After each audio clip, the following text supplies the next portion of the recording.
Anda kembali bersama kami di Kompas Petang, saya Niluh Puspa. Saudara Sekjen PDI Perjuangan Hasto Kristianto mengatakan kader PDIP yang menjadi menteri tetap berada di dalam Kabinet Indonesia Maju.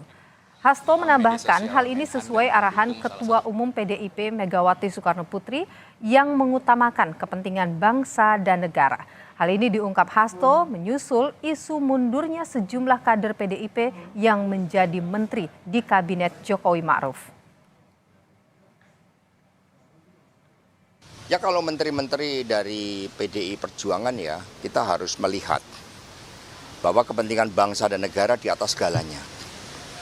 Jadi meskipun ada yang pernah mengatakan kami sudah siap angkat koper, tapi buat Ibu kan stabilitas pemerintahan ini kan sangat penting. Karena ujung-ujungnya kan rakyat. Pemilu itu sudah biasa kita ikuti setiap 5 tahunan kita udah ikut pemilu. Sehingga yang penting adalah bagaimana meningkatkan kualitas pemilu itu. Menteri bertanggung jawab pada rakyat, pada bangsa dan negara, sebagai pembantu presiden, kepentingan rakyat akan diutamakan. Tetapi Ibu tetap memberikan garis kebijakan bahwa kepentingan rakyat, bangsa dan negara harus diutamakan. Rencana mundur Mahfud MD sebagai Menko Polhukam ikut disoroti oleh TKN Prabowo Gibran. Wakil Ketua Komandan Hukum dan Advokasi TKN, Habibur Rahman mempertanyakan kenapa rencana mundur Mahfud disampaikan setelah lama ditetapkan sebagai cawapres oleh KPU. Habibur Rahman juga mengatakan soal mundur dari kabinet itu hak Mahfud MD. Sistematis dan masif yang merugikan Prabowo Gibran. Prof Mahfud menganggap harus mengundurkan diri dengan berasumsi ada yang salah kalau capres masih merangkap atau cawapres masih merangkap sebagai menteri aktif. Jadi kenapa baru sekarang? Kemana Pak Mahfud ya 72 hari ini setelah ditetapkan sebagai cawapres kok tidak mundur? Jadi kalau rangkap jabatan istilahnya ya, rangkap status seperti itu dianggap bermasalah, kan sudah terjadi 72 hari dijalani oleh Prof Mahfud. Ya, itu haknya beliau. Ternyata situasinya tidak berimbang. Pihak lain tampak menggunakan jabatan. Betul. Jemput, diantar dan sebagainya. Malah yang terakhir ini menteri-menteri yang tidak ada kaitannya dengan politik juga sudah ikut tim sukses. Calon Wakil Presiden nomor urut 3 Mahfud MD menyindir sejumlah menteri kabinet Jokowi yang ikut jadi tim sukses Capres-Cawapres. Mahfud menilai kondisi ini membuat Pilpres tidak imbang. Mahfud pun menyatakan akan mundur dari jabatan Menko Polhukam di saat yang tepat. Mahfud mengaku sedang menunggu momentum. Saya kira percontohan saya ya sudah cukup. Tinggal menunggu momentum karena ada sesuatu tugas negara yang harus saya jaga. Jangan sampai kacau apa yang sudah jadi, harus saya jaga dalam rangka transisi. Dan saya menghormati Presiden Jokowi yang mengangkat saya 4,5 tahun yang lalu dengan penuh ketulusan, dan berdasar ketulusan yang seperti itu pula saya sekarang akan meneruskan tugas-tugas itu bersama Ganjar Pranowo. Sementara pasangan Mahfud MD di Pilpres, Ganjar Pranowo, mengaku sudah meminta Mahfud mundur dari jabatan Menko Polhukam untuk menghindari konflik kepentingan dan tidak menggunakan fasilitas negara. Nah, dengan beberapa kejadian orang menggunakan fasilitas, menggunakan alat transportasi, alasannya kunjungan kerja, tapi di sana kampanye, kan rakyat bisa melihat ini. Maka kita sedang mengambil risiko itu. Maka saya sarankan mundur. Berubahlah aturan, gitu. Termasuk Pak Mahfud. Jadi kita udah diskusi dengan Pak beliau pada soal ini. Agar fair, lebih baik mundurlah. Kalau aturannya mau dibuat, lebih bagus. Menanggapi Mahfud MD yang berencana mundur dari jabatannya sebagai Menko Polhukam, Jokowi menyebut hal itu adalah hak Mahfud. Ya itu hak dan saya sangat menghargai. Sebelum Mahfud menyatakan niatnya untuk mundur, Sekjen PDI Perjuangan Hasto Kristianto juga menyebut adanya ketidaknyamanan dalam kabinet Jokowi. Namun, menteri dari PDI Perjuangan dipertahankan dengan alasan menjaga stabilitas pemerintahan. Tim Liputan, Kompas TV. Sindir suasana mulai tak imbang, Menko Polhukam yang kini maju sebagai cawapres nomor urut 3 Mahfud MD sebut tunggu momentum untuk mengundurkan diri sebagai menteri. Lantas bagaimana kubu Prabowo Gibran menyikapinya dan juga momentum apa sebenarnya yang ditunggu oleh Mahfud? Kita perbincangkan hal ini saudara dengan narasumber yang sudah bergabung melalui sambungan Zoom di Kompas Petang. Sudah ada juru bicara TKN Prabowo Gibran, Wihadi Wianto, dan juga ada Ketua DPP PDI Perjuangan Nusirwan Suyono. Selamat sore Bapak-Bapak, sehat selalu. Sore, Mas Her. Sore. Saya ke Pak Nus dulu nih. Pak Nus, mungkinkah sudah ada komunikasi apa sebenarnya momen yang ditunggu oleh Pak Mahfud untuk mundur? Padahal pemilu ini sudah jalan, kampanye sedang berjalan. Ya tentu kalau momen ya tidak akan disampaikan di publik ya. Nah, momen yang berhitung kami, yang berhitung Pak Mahfud, yang berhitung partai yang mengusungnya. Oke. Sehingga apa yang diperhitungkan momen ya nanti tunggu saja. Oke. Momen yang tepat. Apa itu? Hitung-hitungan apa itu? Hitung-hitungan elektabilitas atau apa? Ya tentu kan kalau kita bicara soal awal dari kabinet pemerintahan Pak Jokowi pada saat awal itu terdiri dari koalisi beberapa partai dengan pertimbangan ada kesamaan pikiran, ada kesamaan langkah, ada kesamaan di dalam program kerja, dan tentu yang menjadi hal yang utama adalah karena mengusung Pak Jokowi pada waktu sejak awal. Nah, tentu kalau perkembangan dinamika politik yang terjadi saat ini, tentu wajar saja kalau dilakukan sebuah evaluasi atas sikap yang selama ini terjadi untuk dilakukan evaluasi terhadap posisi-posisi tersebut. Oke. Dan itu kalau misalnya ditanya momennya seperti apa, termasuk diantaranya adalah sikap kepala pemerintahan di dalam mensikapi koalisi kabinet yang saat ini berjalan. Oke, apa ini berkaitan dengan statement Pak Jokowi juga soal boleh berkampanye, itu termasuk hitung-hitungannya juga? Ya, karena pada saat beberapa waktu yang lalu Presiden menyampaikan, Pak Jokowi menyampaikan akan menjaga netralitas. Oke. Sikap netralitas tersebut saat ini ternyata berubah dengan pernyataan Pak Jokowi bahwa Presiden dan Menteri dapat berkampanye. Nah, ini posisi netralitasnya tentu menjadi pertanyaan atau bagian daripada pertanyaan tadi, momen. Oke, Kapan itu masuk dalam hitungan gitu ya Pak ya? Ya. Oke, saya ke Pak Wihadi dulu. Pak Wihadi, bagaimana ini melihat momen yang dimaksud oleh Pak Mahfud ini? Saya tidak dalam posisi harus mengomentari, karena itu momen kan momennya daripada pasangan nomor 3, bukan dari kami, dan saya kira itu adalah sesuatu hal kebijakan daripada Presiden. Tapi Pak Mahfud sempat menyinggung soal menteri jadi tim ses di sebelah, kemudian Pak Prabowo kan menteri juga jadi jadi capres. Saya kira ini semuanya sudah diatur dalam keputusan, dalam Undang-Undang Nomor 7 yang kemudian juga ada revisi dalam MK yang sudah dilakukan, bahwa memang seorang menteri dan seorang kepala daerah tidak perlu mundur kalau menjadi calon presiden maupun calon wakil presiden. Dan kalau kita melihat saat ini, dukungan itu kan boleh-boleh saja sebagai warga negara. Jadi kan tidak ada yang melarang. Kalau memang itu warga negara yang harus mendukung kan boleh. Masa kita nggak boleh mendukung? Tetapi yang tidak boleh adalah memakai fasilitas negara. Oke, itu disinggung juga itu oleh Pak Mahfud, bahwa ada yang menggunakan fasilitas negara. Nah, kalau memang ada seperti itu, laporkan ke Bawaslu. Tidak perlu kita ngomong di luar, tapi boleh dilaporkan di Bawaslu. Segala sesuatunya ini kan ada aturannya. Bahwa ada yang namanya Bawaslu, ada DKPP, dan saya kira semuanya kalau memang ada pelanggaran silahkan dilaporkan. Jadi saya kira ini adalah laporan-laporan yang kita harus kita ini harus taat kepada peraturan, taat pada hukum.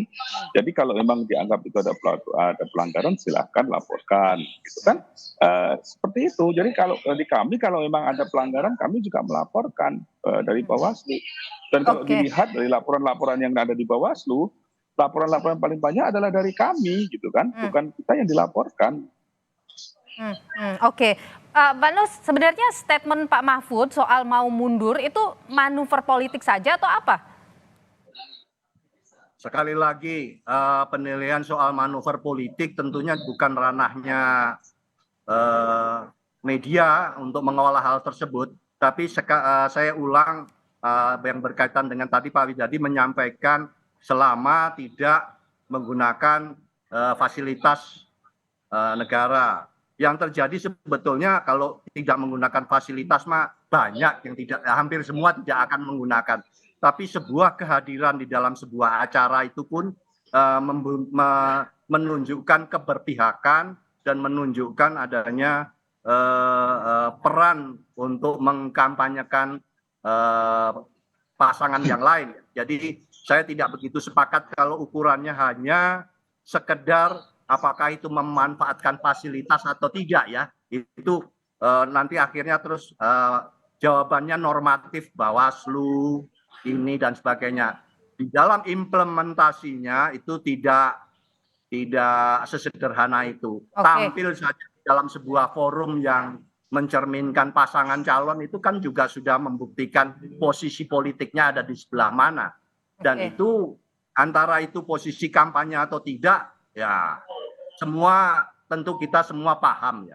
Saya ambil contoh Menteri BUMN Pak Erick Thohir itu hadir di debat publik, debat calon presiden, kan berarti kita bisa memberikan menyimpulkan posisi politiknya untuk netralitas tersebut bagi seorang. Ini kita bicara. Ya, meskipun tidak menggunakan fasilitas apa-apa, yang mungkin berangkat sendiri, pakai mobilnya sendiri, ya gitu kan gitu. Oke, tapi apa? Silakan Pak Wihadi. Aturannya, ya enggak gini. Mungkin perlu diluruskan juga. Jadi begini, kalau kita bicara seperti itu, pada saat 2019, di mana Presiden Jokowi sebagai presiden, itu kan juga mencalonkan diri.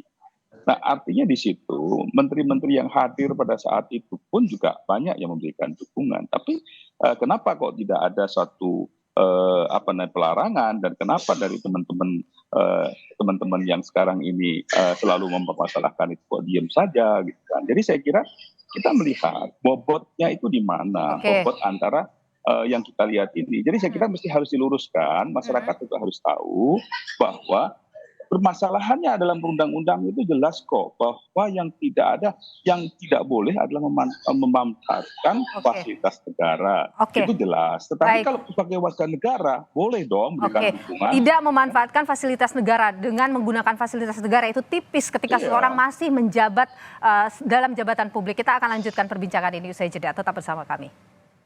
Kita lanjutkan perbincangan kita sore hari ini terkait dengan statement yang muncul dari Cawapres nomor urut 3 Mahfud MD soal niatan mundur dan situasi yang tidak imbang. Masih bersama kami ada Wihadi Wianto, juru bicara TKN Prabowo Gibran, dan juga Nusirwan Suyono, Ketua DPP PDIP. Saya ke Pak Nus dulu. Pak Nus, ada bahasa dari Prof Mahfud ini soal suasananya tidak imbang, terus ada juga bahasa soal jaga Prabowo. Ini sebenarnya arahnya kemana sih? Ya, semua sudah mengerti, sudah memahami apa yang terjadi selama beberapa waktu terakhir ini. Jadi kita bisa melihat event, momen-momen adanya pertemuan-pertemuan besar yang tentunya boleh toh semua memantau itu arahnya akan kemana begitu. Itu tercatat dengan baik dan bisa di publik sangat mengetahuinya. Jadi bukan karena ngarang-ngarangnya kita, enggak Pak Wid. Jadi semua itu bisa tampak. Dan ukurannya. Apa yang diinginkan dari Ganjar Mahfud ini soal situasi itu?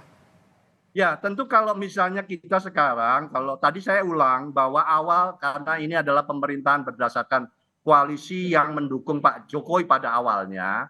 Tentu kan aspirasi itu berdasarkan representasi partai-partai, gitu. Nah, partai-partai itu sekarang sudah terbentuk dan tersalurkan pada 3 pasang calon. Maka representasi tersebut kan sudah mengetahui posisinya masing-masing. Tapi tampaknya yang lebih leluasa untuk bergerak melakukan support itu adalah untuk pasangan tertentu saja. Bagi yang pasangan yang lain tampaknya mengalami kesulitan di dalam apakah itu merasa tidak enak dengan pimpinan nasional dan sebagainya. Pak Wihadi. Jadi konteksnya Pak Wid yang ingin saya katakan, konteksnya bukan untuk menggunakan fasilitas negara, itu jawaban normatif lah itu. Tapi itu sebetulnya publik itu sudah bisa melihat, sudah bisa menonton, punya data, media itu banyak sekali terlihat. Saya tahan di sana Pak Nus. Jangan ukuran yang seolah-olah kita itu tidak ngerti gitu loh Pak. Kan nggak baik kita mengatakan bahwa orang lain itu nggak ngerti loh apa yang kita kerjakan. Baik, atau kita Pak Nus. karang. Saya kasih ke Pak Wihadi dulu kesempatan Pak Nus. Silakan Pak Wihadi nanggapin ini. Iya, kalau sampai disampaikan itu, ini kan pemilu tinggal 20 hari. Ya, artinya selama ini bahwa para menteri yang ada di pasangan nomor 1, nomor 2, nomor 3 itu kan sudah menjalankan semuanya dan mereka sebagai menteri dan tidak mundur juga. Jadi kalau kita bicara mengenai masalah misalnya menteri desa, bagaimana yang namanya mengkondisikan PKH, terus kemudian menteri sosial, bagaimana juga memberikan PKH pendamping PKH. Ini semuanya kan ada dalam fasilitas negara yang dilakukan itu. Jadi kalau sekarang baru mengatakan seperti tidak nyaman, saya kira saya juga justru mengatakan bahwa ini kan sesuatu hal yang dengan tinggal 20 hari mengatakan ini jangan-jangan memang ini momen. Gitu kan. Tetapi momen apa saya lihat bahwa di sini, ya momen bahwa ini tinggal 20 hari sehingga sesuatu hal di sini kalau kita melihat adanya mungkin survei yang sudah kita semua masyarakat lihat tahu dan segala macam, dan ini yang menimbulkan adanya sesuatu hal. Apa yang didapat dengan mengeluarkan statement seperti itu menurut Anda? Ya saya kira mungkin simpati dari rakyat tentunya dengan hal-hal seperti itu, ya kan. Tetapi perlu kita tegaskan di sini bahwa apa yang dilakukan ini, saya dari awal sudah mengatakan bahwa semuanya ini kan power sharing ini terjadi di pasangan nomor 1, 2, dan 3. Baik, Pak Wihadi. Dan saya kira ini semuanya ada, ya kan, semuanya ada. Dan saya kira saya lihat kok di sini semua menteri-menteri yang ada dari PDI Perjuangan, dari PKB, dari Nasdem, semuanya bergerak semuanya. Saya tahan di sana Pak Wihadi. Pak Nus, singkat saja, tadi disebutkan ini mungkin momen untuk meraih simpati rakyat tuh mengeluarkan statement itu. Singkat saja. Nah, kalau kita itu untuk momen untuk mencari simpati, sepertinya sudah itu kadaluarsa ya kriteria seperti itu. Tentu bahwa kita semua sudah matang, sudah pengalaman untuk memerintah itu juga sudah sama-sama terkuasai dengan baik. Jadi sebenarnya sekarang tinggal tergantung saja kepada sikap yang tidak hanya disampaikan secara lesan tapi seperti ucapan netral. Baik Pak Nus. Tapi juga di dalam implementasinya itu bisa terwujud dengan kita sayang sekali terbatas oleh waktu. Terima kasih Pak Nus sudah berbagi pandangan. Pak Nusirwan Suyono, Ketua DPP PDIP, Pak Wihadi Wianto, juru bicara TKN Prabowo Gibran. Terima kasih sudah berbagi pandangan di Kompas Petang. Sehat selalu.